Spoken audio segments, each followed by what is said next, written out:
Today, I'm thrilled to sit down with David Flores Wilson, a two-time Investopedia 100 advisor whose practice has grown 5x in just 5 years, from 30 million under management to 190 million.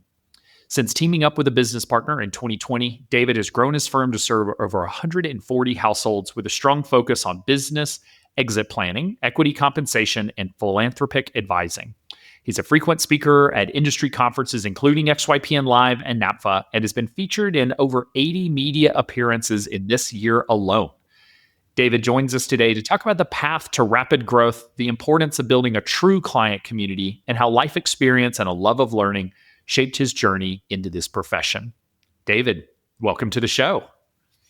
Thanks, Alan. Great to be here. Looking forward to the conversation. Yeah, I at some point we're going to have to talk about these 80 media appearances. That's incredible. Can you just give us like a quick sort of background?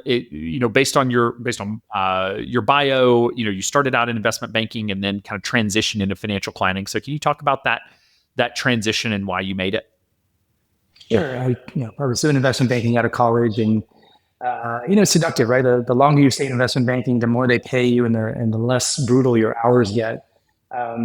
But something was happening, right, in terms of I was taking some certifications, and I started to a lot of people were coming to me for financial planning advice. I'd put together this rent versus buy spreadsheet, and it kind of circulated around the office, and so it kind of hit me one day. Kind of 5 years in, I'm like, oh no, this is my hobby. This is really my passion. I should probably do something about it. And, what I did was I just waited another 3 years. Right. And so, it's probably one of my biggest life regrets is not going, head first into it.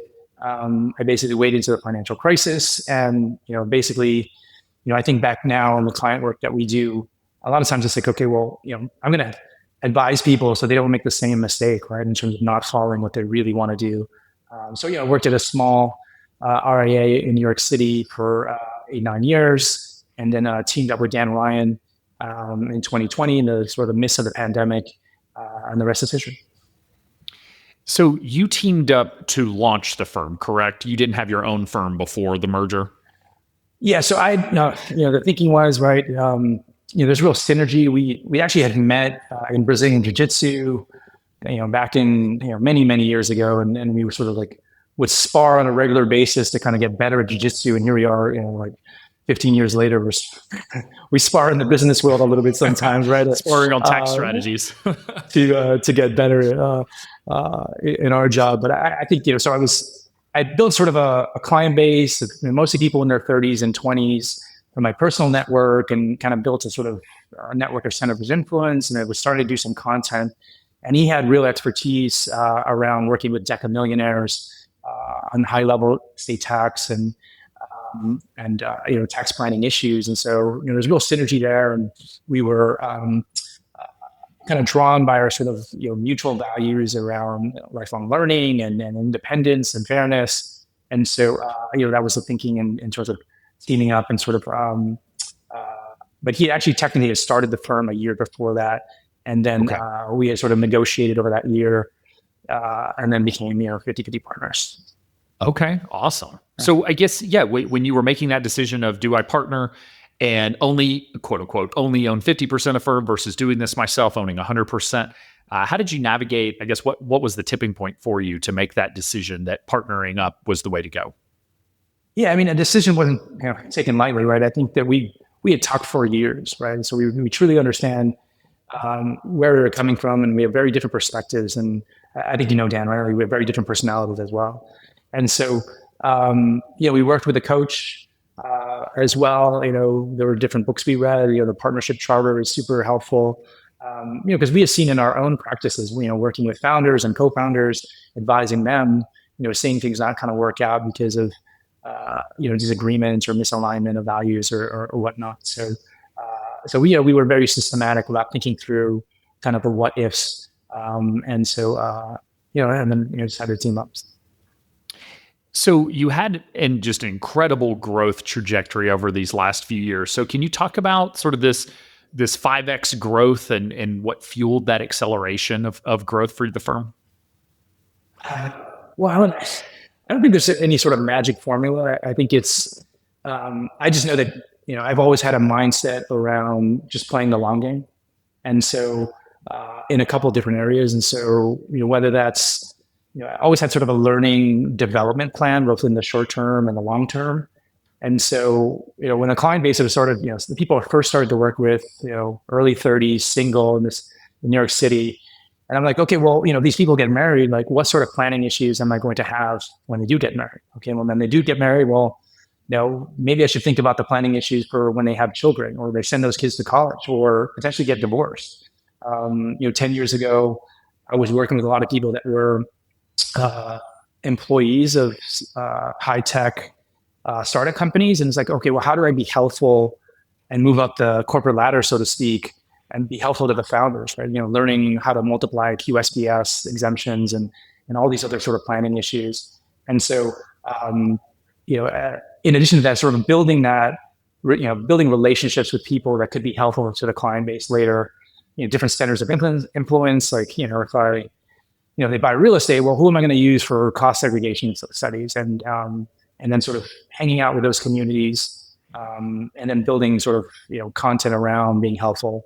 And, eventually, Alan, it's like, it's just sort of like little pennies in the bank, and it grows compound interest. And so, that knowledge and that goodwill and those relationships, really, blossom into growth in the business. And, but without a doubt, it was, it wasn't easy, right? In terms of just turning the lights out, and then in they came, right? There was sort of, both on Dan's side and myself, tremendous sacrifice in terms of the time we put in, the effort in to grow the business, for sure. So did you start with the niche of, well, I guess you've already answered this, but you started out, working with a couple of different client segments, and then kind of ended up with entrepreneurs. I guess, how did you make the decision to kind of double down on working specifically with entrepreneurs? Yeah, I think for me, and this is a little bit of my reflection of my personality, is that when I first started, I thought it was a little boring, and just kind of working with one type of client, right? I really enjoy the diversity of the type of people there are here in the city. And then eventually, over time, I realized who I didn't like working with and who I like working with. And I really enjoy very dynamic situations. And so, and it just happens to be that the most dynamic situations tend to be entrepreneurs and owners and founders. And so adding value to them is super interesting, because the challenge is never fully solved, right? The business is dynamic. What they're looking for is dynamic. And there's always sort of something new to learn. But for me, it was really just, a little bit of trial and error over time, right? In terms of, I know that if I went headlong into the wrong niche, that would have, not gone well for me personally, because, I want to be engaged and really have, be passionate about what I'm working with. So.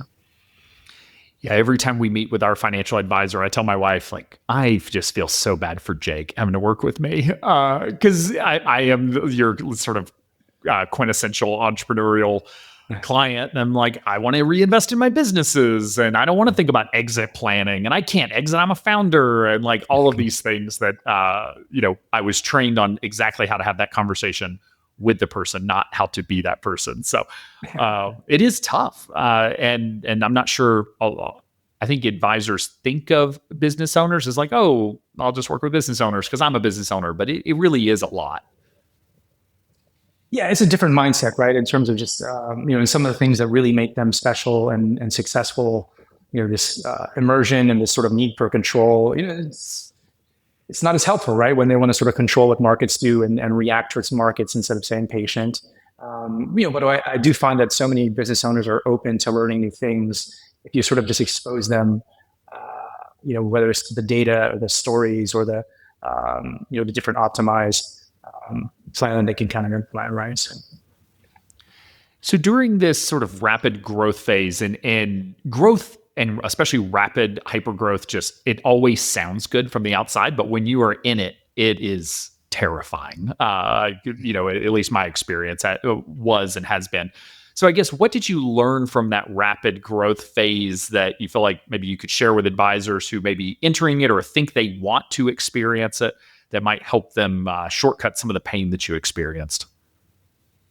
Yeah, I mean, I don't know a way to shortcut the pain, right? Because it is painful, right? In terms of just because there's never a situation I think over the last 5 years where a client wanted to meet on a weekend or an evening, and the answer just was always yes. And I think that you also have to think about, okay, well, what business are we setting up, right? We're sort of setting expectations around what the client experience is like, and so for us, it's just like we just did as much as we could to sort of say, hey, like this is the client experience. Let's just kind of go all in on that.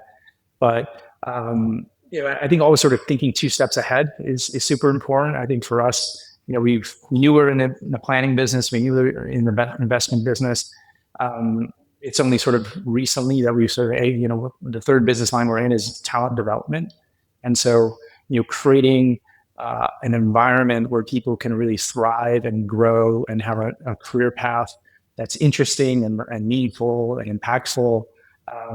That's something I get jazzed about. And it's not something I really was on my mind, let's say 4 or 5 years ago.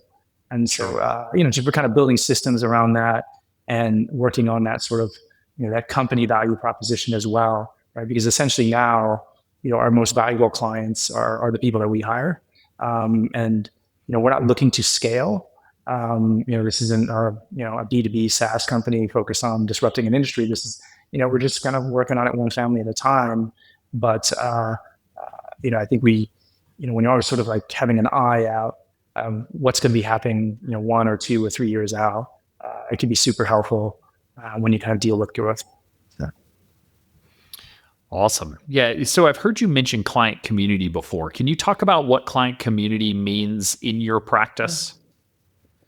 Sure. I mean, I think, personally for me, when I grew up, I was born and raised in Guam, and, I saw this sort of integration between family, friendship, and business. And there was, sort of no delineation on a regular basis. And I've really kind of taken that concept to, how I approach business in New York City, and now we've sort of built a firm. And so, yeah, there's always been, like, what kind of job is this? This is a great job, right? Because I get to talk to my friends all day long, right? And so much of the client base, they either started as friends and, became clients or vice versa.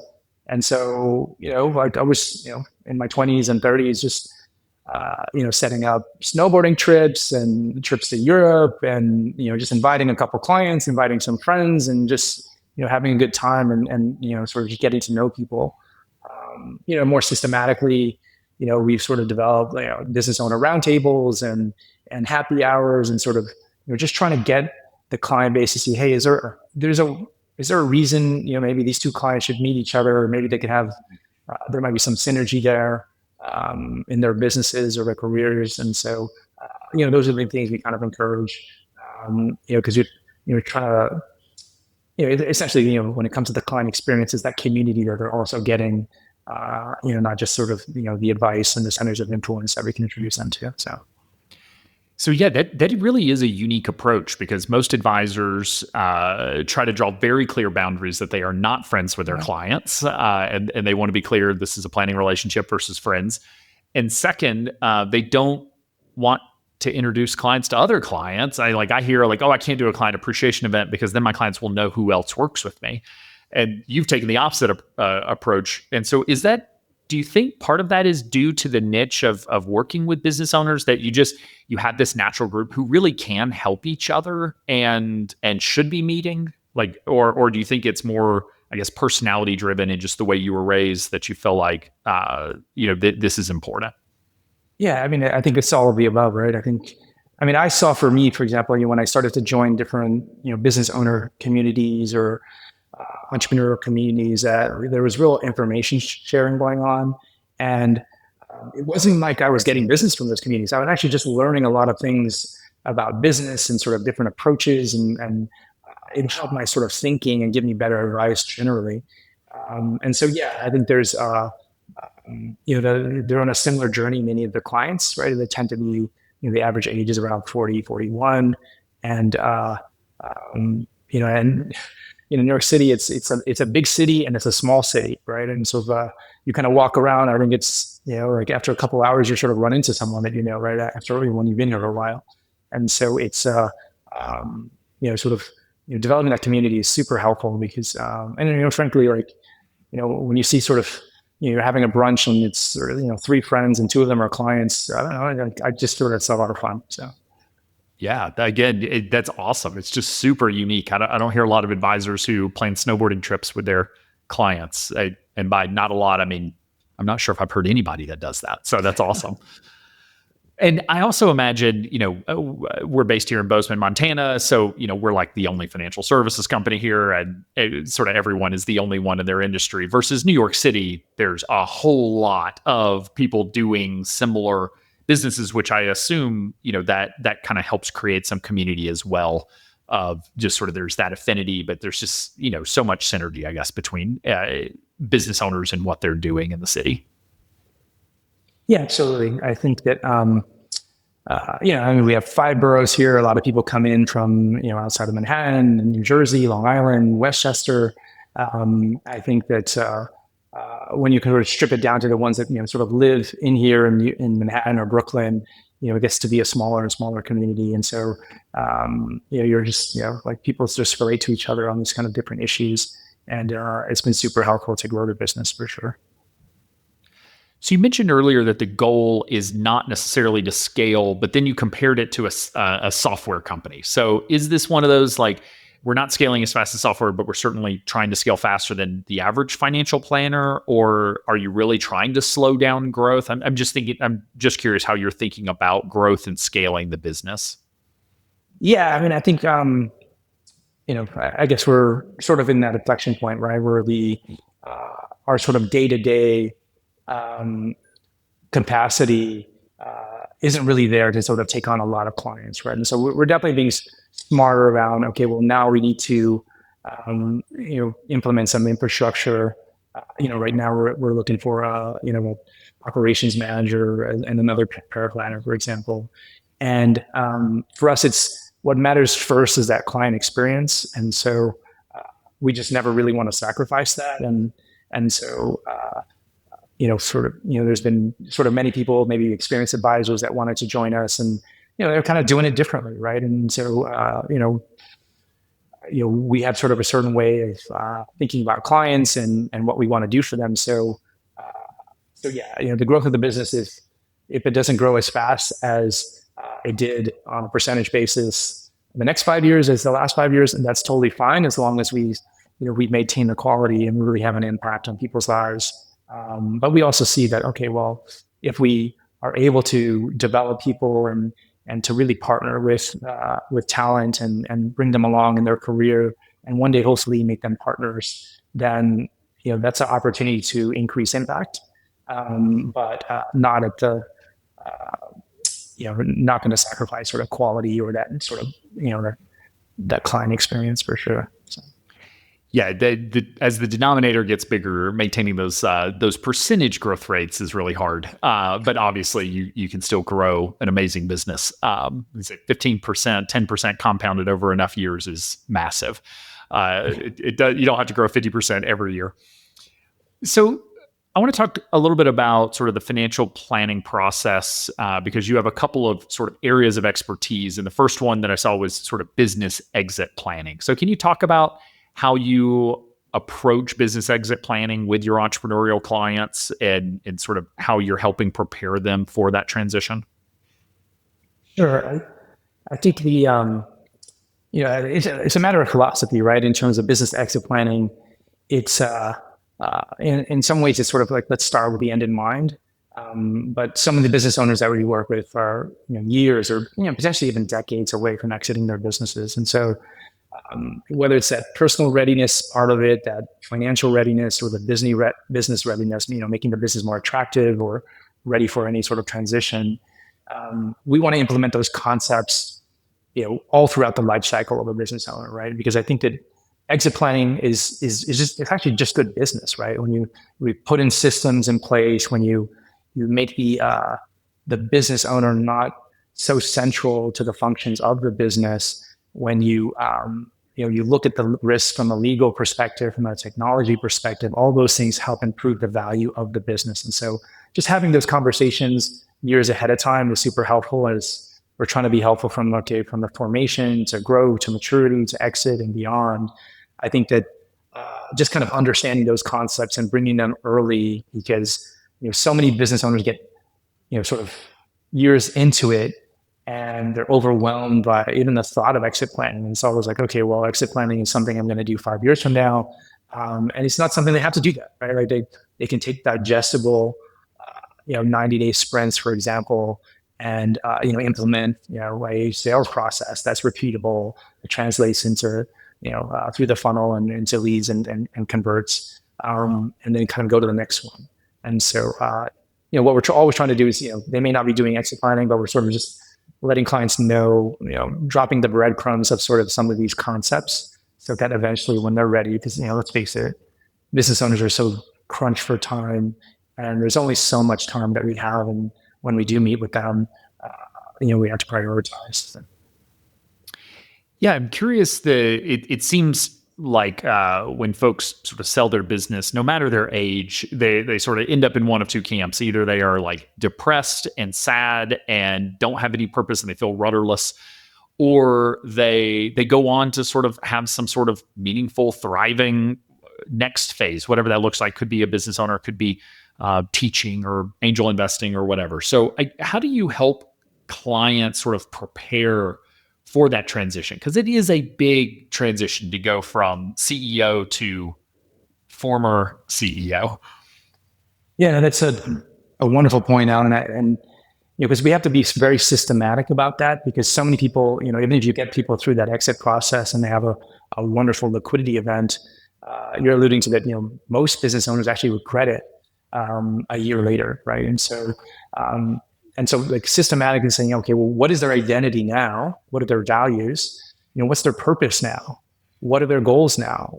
What are the activities they're doing? And then let's actually do a pro forma of that, right? Or like, what does your model week look like once you sell your business? You're like, oh yeah, I play tennis. I want to spend more time with the kids. And then, okay, well, what are you going to do for the other 102 hours a week? And let's just write it down.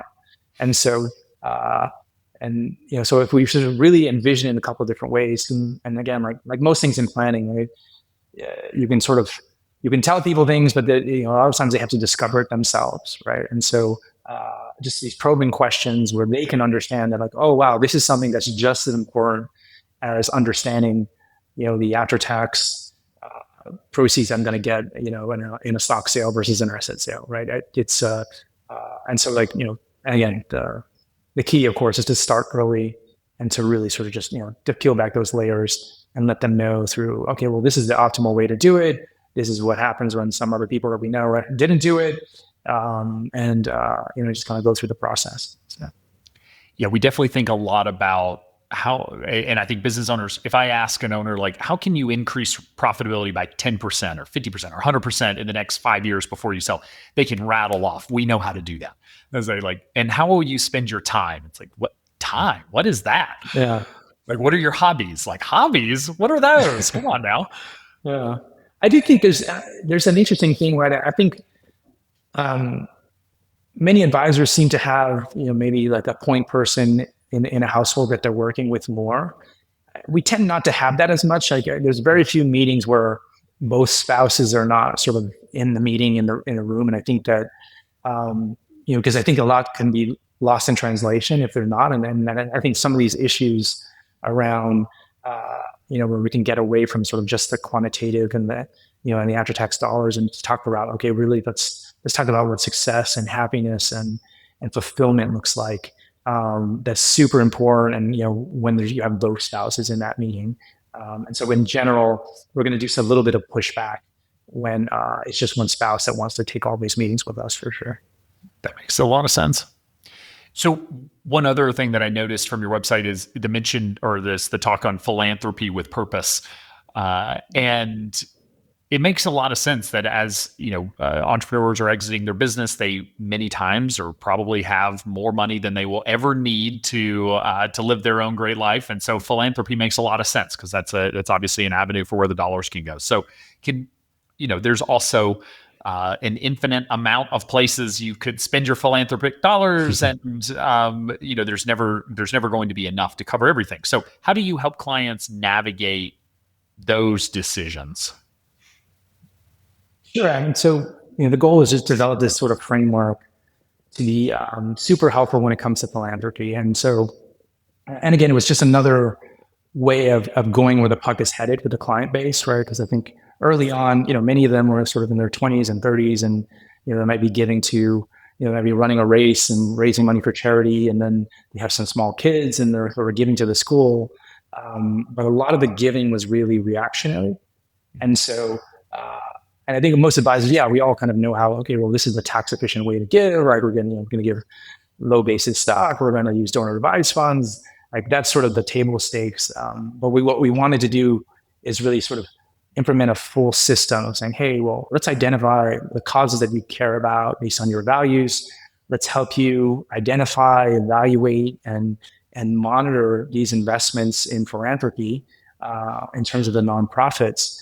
And so you could, it's a journey, right? And people will change in that journey. And so, and the small checks become big checks once people get into their sort of 50s and 60s. And so we wanted to help people develop that sort of nonprofit literacy. And so it's been a super wonderful way to sort of engage the client base in a different way as well. So you seem to collect designations in education like Kitsis does.